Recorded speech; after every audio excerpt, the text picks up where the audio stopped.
Well, hello and welcome to another episode of Lifeline for Daily Living. Yes, this is the place where you can find the answers to your mental health, relationship, and family questions. I'm your host, Jim Hewitt. Glad you've tuned in today. I think you're going to find today's topic very interesting, so I hope you'll stay tuned because we'll be right back.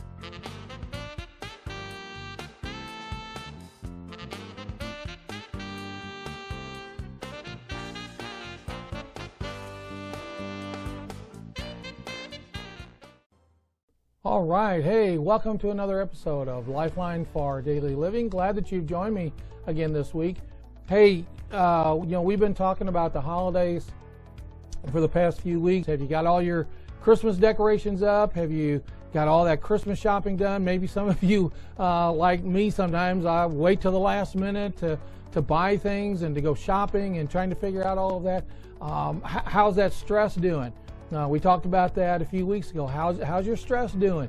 Are you planning those company holiday parties, Christmas parties? Churches are doing their thing. Man, it's just a real busy time of the year. Well, I want to talk in this concluding episode of talking about the holidays and the different things that go on with the holidays. I want to focus today on after the holidays. What happens, what should we expect after Christmas is done? After all the presents are unwrapped, after all the decorations are put away, all the parties and all the Christmas concerts, and they're all gone, and now we're kind of in that, it's kind of like we feel like we're in limbo, right? It's kind of like what they talk about in music, the crescendo, everything's building up, and then finally, Christmas happens, and the families gather together, and the kids are opening the gifts, and all of this stuff is going on. Well, what about after? What about after all of that takes place? And I want to talk to you in terms of what to expect after the holidays, what to expect so that you don't experience what we refer to as the holiday blues. Some of that's going to happen, and I get that, and families are all gone and the excitement's gone, and now you're tearing down the decorations, the beautiful decorations that maybe you spent weeks putting up, and the kids are back in school, and all of that's taking place after the holidays. Well, what should we expect when the holidays are all over? Well, I want to go over 5 things for you today that I think that you should expect after the holidays are all over. Now, why am I telling you this a week before Christmas? It's because this is kind of like preventative medicine, if you will. You go to a doctor for your annual checkup, and maybe different times during the course of the year. It's called preventative medicine, so you don't get sick, really bad sick, where you got to go to the hospital or whatever, or you're out of work for a period of time. You go to the doctor periodically throughout the course of the year, and it's called preventative medicine, so that you can hopefully prevent things from happening in the future. Well, that's what this is about. That's what I want to talk to you about, and why I'm talking to you about this a week before Christmas. So let's go over the 5 things that you should expect and look for post-holidays, the post-holiday blues. Well, first of all, I think you should expect some letdown. There's going to be some letdown. It's like after Halloween, we get Halloween out of the way and the trick-or-treating and all that kind of stuff. We get all that out of the way, and we immediately go into holiday mode, right?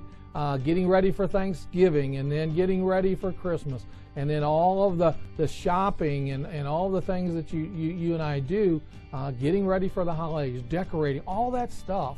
Well, after all that's done, you should expect some letdown. I know around here, our tradition, my wife and I, our tradition is that on New Year's Day, we put up our Christmas tree and decorate, on the weekend after Thanksgiving. We have everybody over and we decorate and all that kind of stuff. And then the tree and the decorations stay up through January 1. And then we start tearing everything down. We put the Christmas decorations away, all that stuff, and it's like you look at it, and there's kind of like this emptiness, right? There is a little bit of a letdown. It's kind of like when you're expecting something and it happens, and then the after effect of it, there is a little bit of letdown, and so expect that to be normal. Okay, I want you to see that that's normal. You're going to feel perhaps a little blue. Okay, that's fine. Christmas and New Year's in particular, after all of that is done, then there's just kind of a, oh, it's over. There's a sense of relief, in a way. There's a sense of relief, but there's also this letdown. And so I want you to understand that that's going to happen. Now, if it happens to a great degree, you might need to find somebody to talk to. But all of us have that little bit. I know I experienced that. After we put all the decorations away and family goes home and we're looking forward to a brand new year and all that kind of stuff. There's just kind of this little letdown. So expect that. Expect that there's going to be a little bit of a letdown. Number two, I'd like for you to choose to see the benefits of the holiday time. Think back that the holidays were fun. They were happy. Family got together. We went to church. We went to Christmas parties. We did all of that stuff.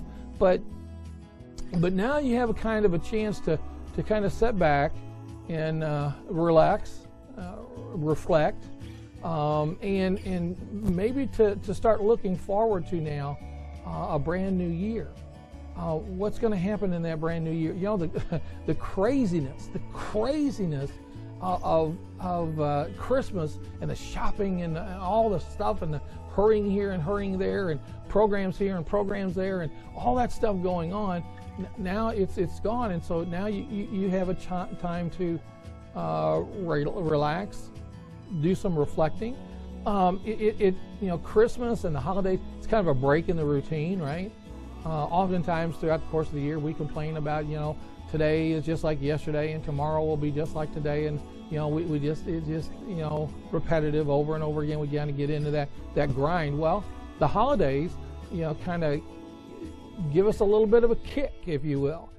They kind of get us out of the doldrums. We're excited about all that goes on, and so now that all of that's gone, it's going to be time to kind of settle back in to what just think about, reflect on. Maybe this Christmas and this Thanksgiving was a little bit different for you.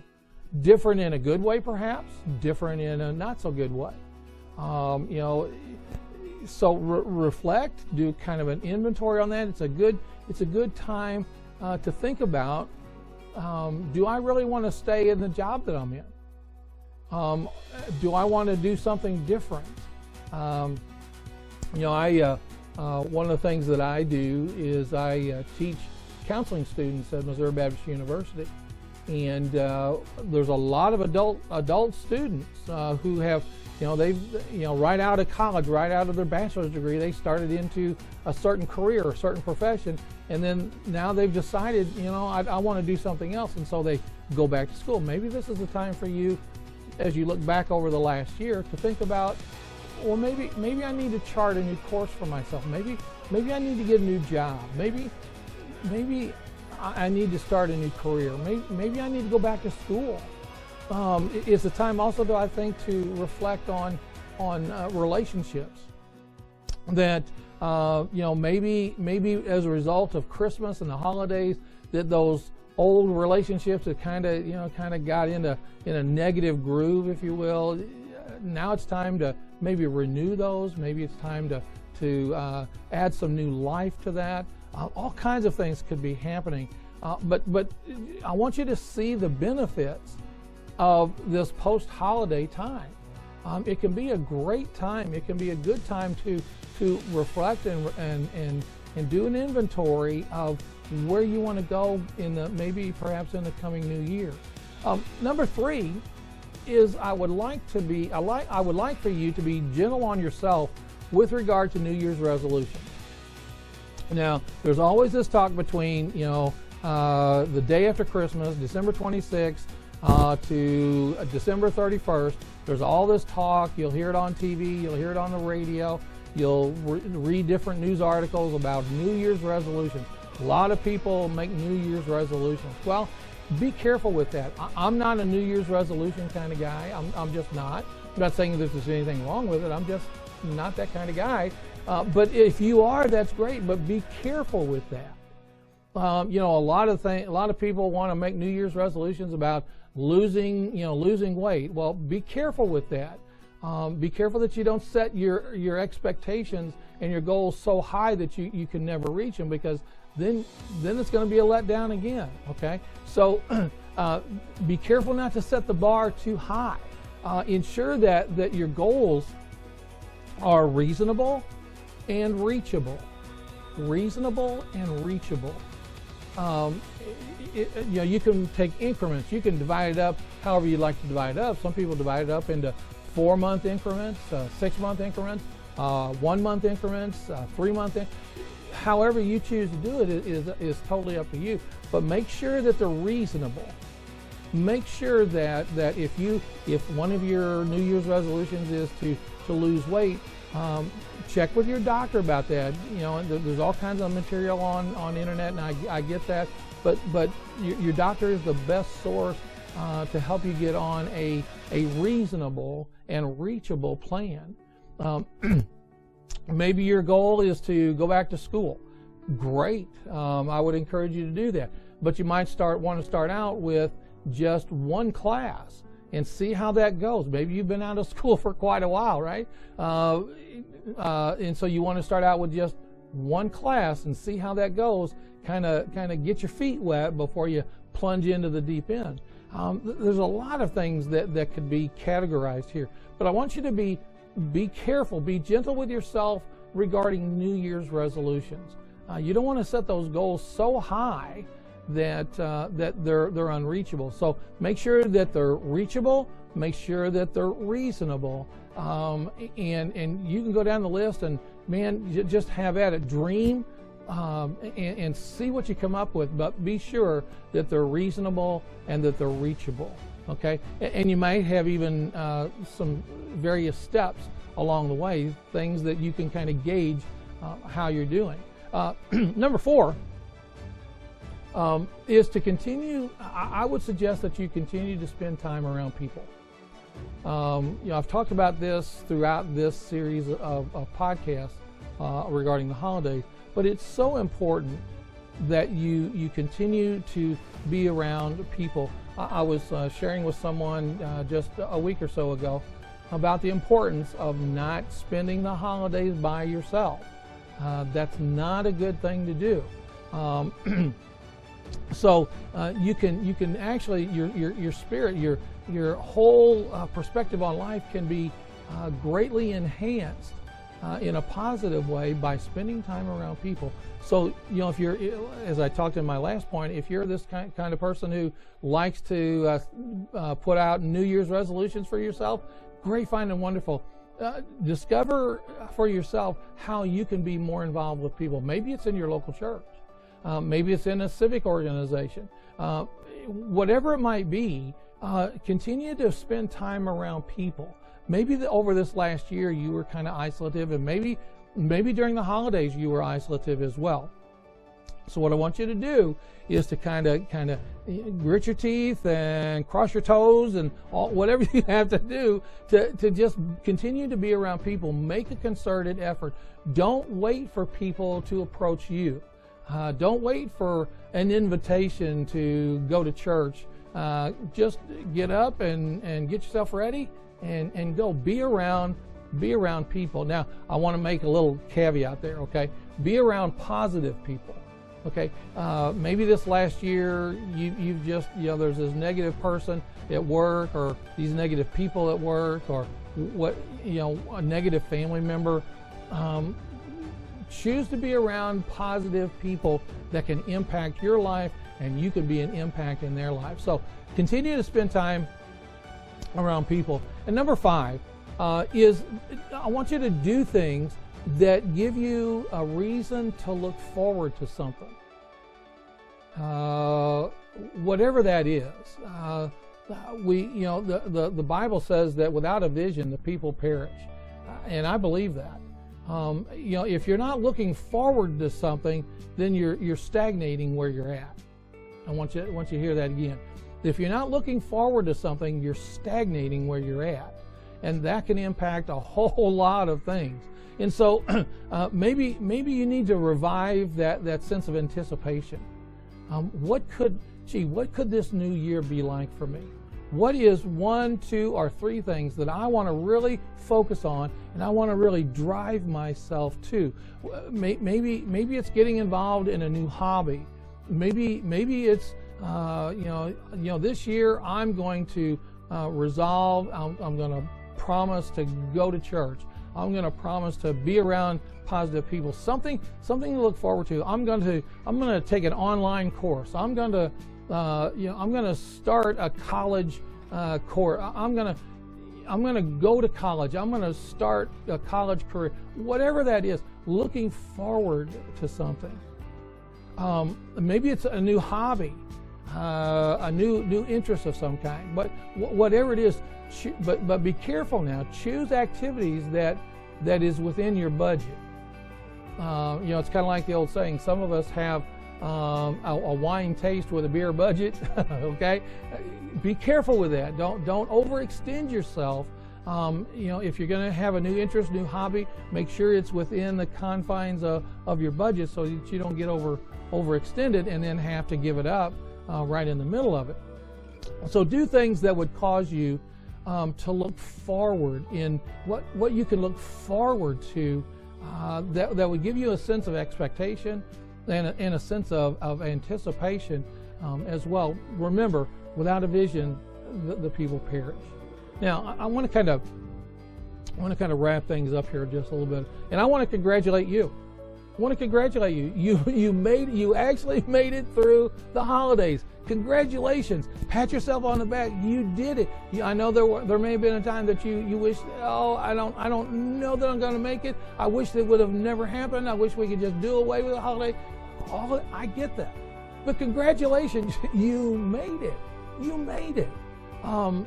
That's great. Now, be ready for a little bit of a letdown. Okay, be ready for that little bit of a letdown.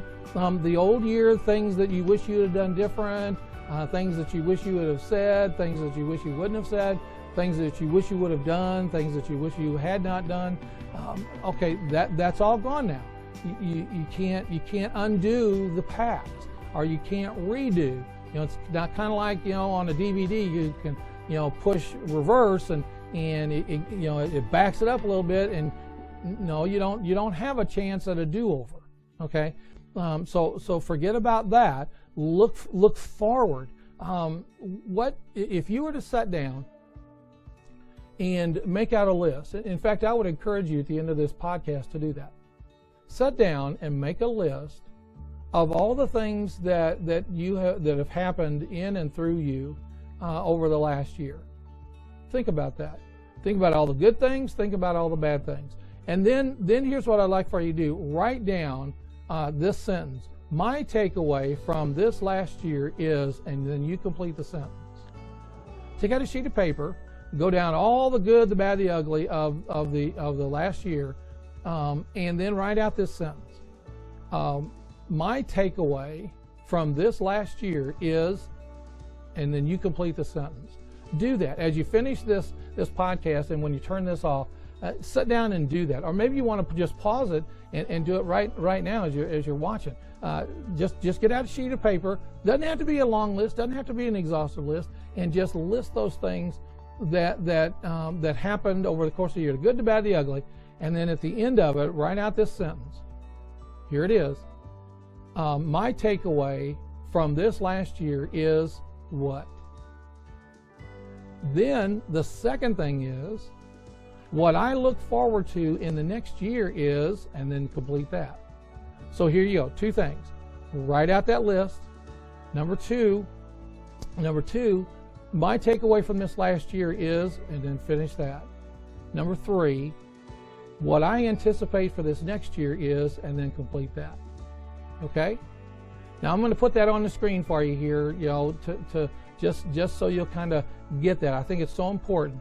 All the good, the bad, the ugly from the last year, my takeaway from the last year is, and what I anticipate for the new year is this. I think if you'll do these things, I think you'll with the letdown of the holiday season, things will kind of get back into a groove, but you can anticipate what's getting ready to happen in and through you and for you and to you in this next wonderful year.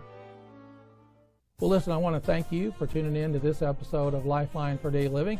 And if something I have said today has caused some questions, there's 3 ways that you can connect with me. Number 1 is that you can give me a phone call. My number is 573-732-4575. Again, that's 573-732-4575. A second way you can connect with me is that you can email me. My email address is lifelineonline, that's all one word, lifelineonline@hotmail.com. A third way that you can make connection with me is if you're watching this by Facebook, you can private message me. Just click on that private message little icon and give me your contact, send me your contact information. I promise you I will get back in touch with you. Those 3 ways, if you'll do that, I'd be glad to talk to you about the holiday letdown and the anticipation of the year to come. I want to thank you for tuning into this episode of Lifeline for Daily Living, and I'll see you right here next week on Lifeline for Daily Living.